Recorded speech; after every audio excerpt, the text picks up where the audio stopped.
critics of the president said it was a racist commentary, but was it really? Is it possible to criticize Democrat-run cities like Baltimore, Washington, D.C., Detroit, and the squalor in some of the urban landscape without being called racist, without being a racist? Well, I'm from Canada. I don't have a good grasp on these questions. But today we're going to spend some time with someone who does. Her name is Kimberly Klacik. She's a Baltimore urban activist who doesn't just talk the talk, she walks the walk.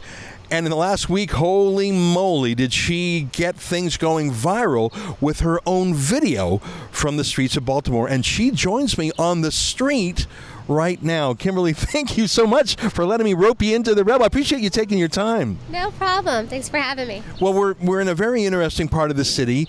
Can you give me a quick recap of how you got in the middle of this? How did it come to be that Donald Trump tweeted about your story? Yes, so we all know that President Trump is running for re-election. So obviously this is probably a great story for him, especially with Cummings and the border situation. But I originally came to the neighborhood to ask a question regarding a statement that Congressman Cummings made on ABC Politics Sunday morning. And he said that his constituents were afraid of Trump. Now, I've been in this area many times before, and I thought there's no way his constituents are thinking about Trump. So I said, I'm not going to assume. I'm just going to go out there myself, and I'm going to ask questions. And the two gentlemen that I came across, the first two guys I saw, I said, can I ask you what your reaction is to Congressman Cummings saying that he's afraid, his constituents are afraid of Trump? And they laughed. They literally laughed. And I laughed because it wasn't even on their mind? Right. They thought that was funny. And so one of the gentlemen offered to take me to show me something that was truly scary for him and, his neighbors. So I don't suggest that anyone do this. I let a complete stranger get in my car and we drove 2 blocks down to a house where he and his wife lived. And he showed me throughout the entire alley just piles and piles of trash. And you could tell that a lot of it had come from illegal dumping. There's drywall, there's rolled up carpet, and then a lot of it came from the homeless addicts that were using these abandoned homes, which was right next door to him, and other things to find shelter. So there was a lot going on. There were just kind of used paraphernalia, I guess you can say. But, it did attract rats and rodents, and that is true, and that's what he told me. So I just took the story and told him I would get it out there for him, and hopefully somebody will see it. Now, you tweeted about it, and before long, you were invited to go on Fox News. Well, that's when Donald Trump watches Fox fairly often. He obviously saw your clip, right?